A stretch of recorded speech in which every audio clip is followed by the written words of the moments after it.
You are suffering a fatality of the soul. No blood is spilling. Your pulse is steady. Your chest rises and falls with mechanical precision. But the core of who you are, the dangerous, raw, authentic spirit, is being asphyxiated. It happens in slow motion, silence by silence, compromise by compromise. You are being crushed by the gravity of expectations. They tell you when to settle down. They dictate your career path. They claim you are too intense or too passive, too much or not enough. And because the silence of their judgment terrifies you, you fold. You contort your own skeleton to fit into the cramped casket they have built for you. You are reading lines from a script you despise, performing for a gallery that will not even attend your funeral. Niccolò Machiavelli, history's most maligned realist, understood this sickness. He knew that the human psyche is brittle, addicted to approval, and horrified by the prospect of standing alone. But he also possessed the antidote. The world assumes Machiavelli wrote a manual for tyrants. They are wrong. He wrote a manual for reality. His philosophy wasn't just about governing a state, it was about governing the self. And the primary axiom of his doctrine is unforgiving. If you do not command your own mind, you will become a pawn in someone else's game. There is no neutrality in this war. You are either the sovereign of your own existence or a serf on someone else's land. Today, we are conducting a psychological demolition. We are going to dismantle the craving for validation that has been hardwired into your nervous system. We are applying the cold steel of Machiavellian logic, not to exploit others, but to prevent them from exploiting you. I am offering you 7 keys. These are not affirmations. They are weapons. They will transform you from a pleaser into a power. But understand this transition is not painless. It is not healing in the soft sense. It is surgery. Once you see the puppet strings, you cannot ignore them. You will alienate people. You will disturb the peace. You will be labeled arrogant. And for the first time in your life, that label won't hurt you. It will liberate you. But first, you must be willing to execute the part of you that is desperate to be loved. We start with the great lie, the myth that obedience is virtue. You have been conditioned to believe that morality equals agreeableness, that the holy path is one of self-erasure. This is what Nietzsche called slave morality, designed to keep the herd manageable. Machiavelli wrote, "A man who wishes to make a profession of goodness in everything must necessarily come to grief among so many who are not good." Internalize that. If you insist on playing by rules of kindness in a game of survival, you will be devoured. The world is not benevolent. The masses are driven by ego, scarcity, and self-preservation. When you sacrifice your needs for their comfort, you aren't buying loyalty. You are merely signaling that you are prey. You think your martyrdom is noble. They think it is convenient. And when you are burnt out, useless ash, they will not mourn you. They will simply look for more wood to burn. This is the grim anatomy of human nature.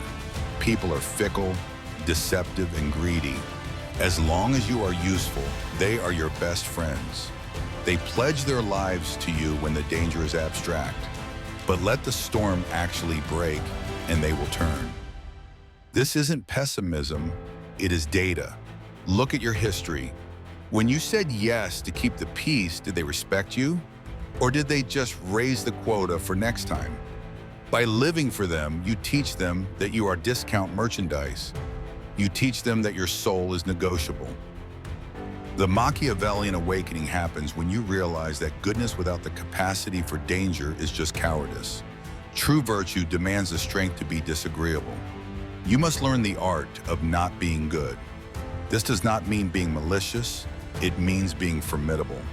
It means guarding your kindness like a vault, rather than handing it out like flyers on a street corner. A wise ruler does not bankrupt his treasury to buy temporary applause.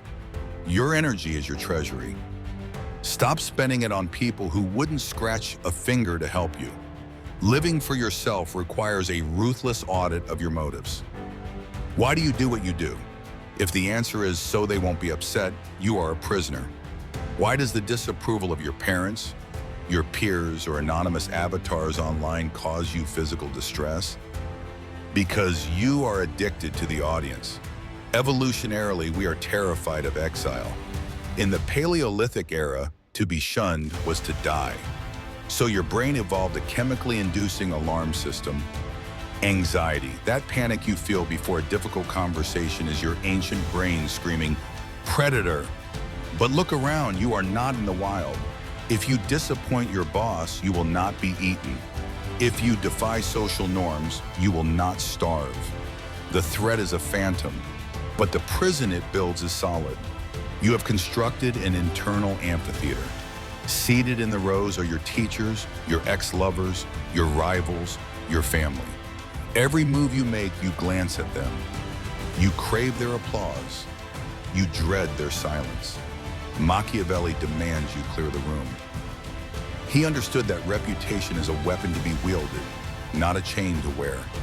A sovereign cares about perception only as a tactical advantage, never as an emotional crutch. There is a massive divide between managing your image and needing validation. Managing image is strategy, it is active. I will be silent here to induce uncertainty. Needing validation is submission, it is passive. Please tell me I did well. The second you need their clap, they own your performance. To reclaim your life, you must fire the audience. Realize that they aren't watching you anyway. They are too busy watching themselves, they are paralyzed in their own mental theaters. And even if they are judging you, what is an opinion? Is it matter? Can it break bone? No, it is a firing of neurons in a skull that isn't yours. Why do you let electrochemical signals in a stranger's brain steer the ship of your destiny? It is madness. Machiavelli suggests a different response. Contempt, not hot, angry contempt. Cold, dismissive contempt.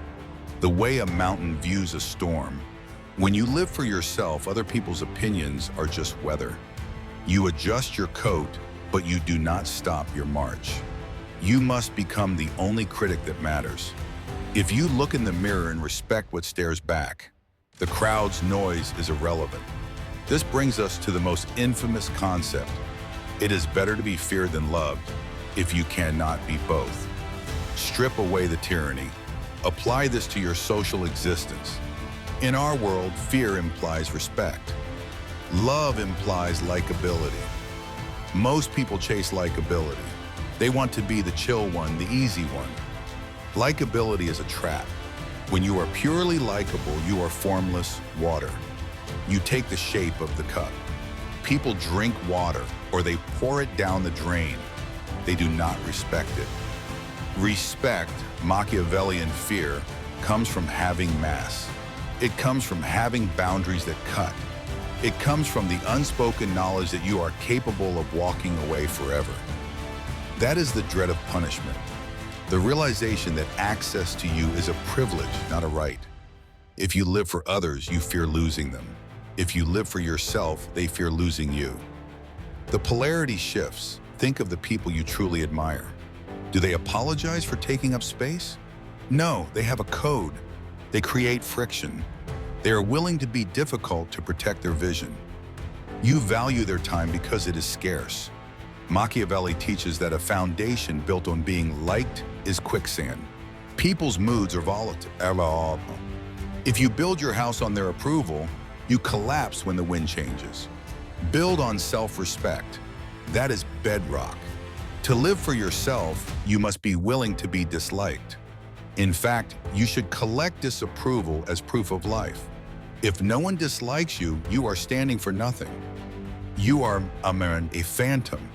Dislike is a signal that you have defined your territory. One of the greatest leaks of power is the mouth. We talk, we confess, we seek reassurance. You have a vision and you immediately tell a friend. You have a plenormalation and you broadcast it. You are bleeding power. Every time you explain yourself, you hand over a veto card. You invite their mediocrity to judge your ambition. I'm starting a company. Are you sure? It's risky. Suddenly you are carrying their doubt. Machiavelli was a master of silence. A prince never reveals his design until the trap is sprung. Wars cannot be avoided, only postponed to the enemy's advantage. Your war is the struggle to evolve. When you announce your plans, you give the status quo time to organize against you.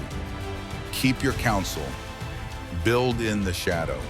There is a mechanism called social reality. When you talk about a goal, your brain releases dopamine as if you've already achieved it, killing your drive. But worse, you use conversation to seek permission.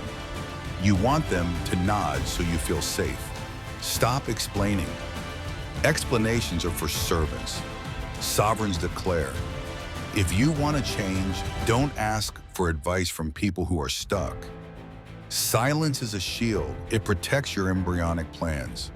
It generates mystery. When you are silent, people project power onto you. But mostly, silence forces you to consult your own compass. When you can't ask, "What do you think?" you are forced to ask, "What do I think?" That silence is where you meet your true self. Machiavelli advises, consult with no one until you have consulted with yourself. Be a black box. Output only the result. We have secured the mind, now the perimeter. Machiavelli warned against mercenaries and auxiliaries, soldiers who fight for a paycheck or for another king. He called them useless and dangerous. They have no loyalty. Look at your circle. Who are the mercenaries? The ones who are only there when the sun is shining and the drinks are free. Who are the auxiliaries? The ones who drag you into their chaos. Living for yourself demands a brutal purge of your alliances. This is where most fail because they are sentimental. They cling to history. Machiavelli would ask, does history win battles? No, competence wins battles. Loyalty wins battles. If you are building a new life, you cannot use the old blueprints. You must perform surgery. You must cut away the gangrene, even if it was once part of you. When you rise, you will change. You will stop tolerating disrespect. You will stop gossiping. And your old circle will hate it. They will say, you've changed, like it's an insult. Your response is silence, because they are right. You have changed. You are no longer a mirror for their insecurities. You must be willing to walk alone rather than walk with those who anchor you to the bottom. Machiavelli said, a wise prince should rely on what is his own. This is emotional autonomy. If friends leave because you set a boundary, hold the door open. If family attacks your ambition, let them. Isolation is not a punishment. It is a filter. It clears the room for the people who respect the sovereign you are becoming. Choose the cold dignity of solitude over the warm rod of fake company. If you live for others, you are a thief. You are stealing time from your future self to pay the debts of your current insecurity. Time is the one thing Fortuna cannot restore. Money returns, power returns, love returns. Time is a one-way vector into the void. Machiavelli was obsessed with occasio, the occasion, the fleeting window of opportunity. When you live for others, you miss the window. You waste hours on friction-filled relationships and obligations you despise. This is not politeness, it is suicide. You must be ruthless with your time. Ruthless means without without regret. Learn to say no without the hangover of guilt. An invitation that drains you? No. A favor that yields nothing? No, you don't need to be rude, you just need to be unavailable. A prince is not accessible to every passerby. He has walls, he has guards. Why is your mental fortress wide open? Why do you let anyone with a Wi-Fi connection loot your attention? Build a moat. Be hard to reach. Scarcity creates value. If you are always available, you are cheap. When you say yes to them, you are saying no to your empire, your health, your legacy. Machiavelli advised that a prince should not fear being called miserly. If he hoards his resources, he he eventually has enough to do great things. Be a miser with your time. Hoard it like a dragon so you can spend it on what actually defines you. You are on a death clock. Do not let others hold the hourglass. What happens when you cut the strings?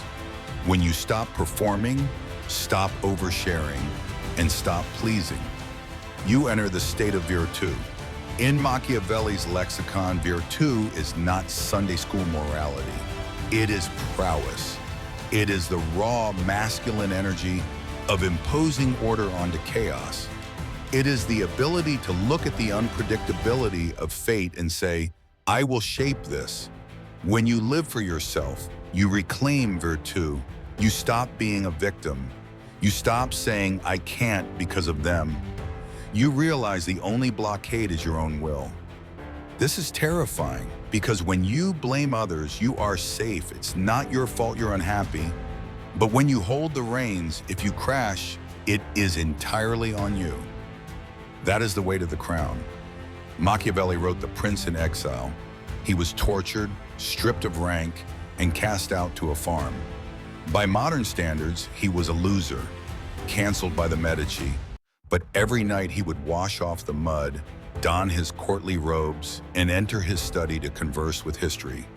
He wrote the book that defined power for 500 years. He lived for himself. He didn't wait for a job offer. He created a masterpiece in the vacuum of rejection. Your life is your study. Your actions are your manuscript. When you stop living for the applause of the present, you start working for the legacy of the future. You lift the iron not for vanity, but for strength. You learn not for the degree, but for the weaponization of your mind. You create not for likes, but to exercise your demons. This is ultimate freedom. The man who needs nothing from others cannot be controlled by others. If you don't need their validation, they cannot shame you. You become a glitch in the matrix. You become the prince. And here's the paradox. The twist Machiavelli knew. By living for yourself, you become a better asset to the world. The people pleaser is resentful, bitter, and hollow. Their kindness is alone with hidden interest. But the person who lives for themselves is full. When they give, it is genuine. When they love, it is from strength, not desperation. A pillar supports, a vine strangles. Be the pillar. By securing your own mind, your own resources, and your own mission, you become a force of order. Your children need you strong, not nice. Your partner needs you authentic, not malleable. To live for yourself is the most generous act possible because it destroys a lie. It kills the fake smile and replaces it with cold, hard truth. And truth is the only foundation that holds. So the question hangs in the air. Now that you hold the keys, now that you see the theater for the sham it is, what will you do when the screen goes black? The algorithm is already loading your next distraction. A dopamine hit to make you forget. The world is waiting to snap the leash back on. Will you submit, or will you sit in the silence? Will you look at your inbox and ask, do I serve you, or do you serve me? The cage door is open.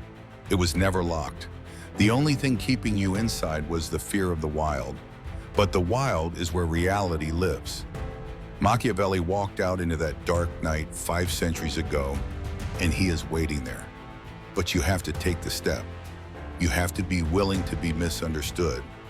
You have to be willing to live. If this woke something up in you, understand that this is only the surface. There are truths I cannot speak on this open platform. There are depths of dark psychology that the algorithm suppresses. Those discussions happen behind the veil. If you are still listening, you are not like the rest. Subscribe if you haven't. But if you want the keys to the deeper chambers, click the join button and enter the quiet folds. You will unlock the uncensored blueprints of the human psyche. Most will stay in the theater. That is their choice. You can choose the exit.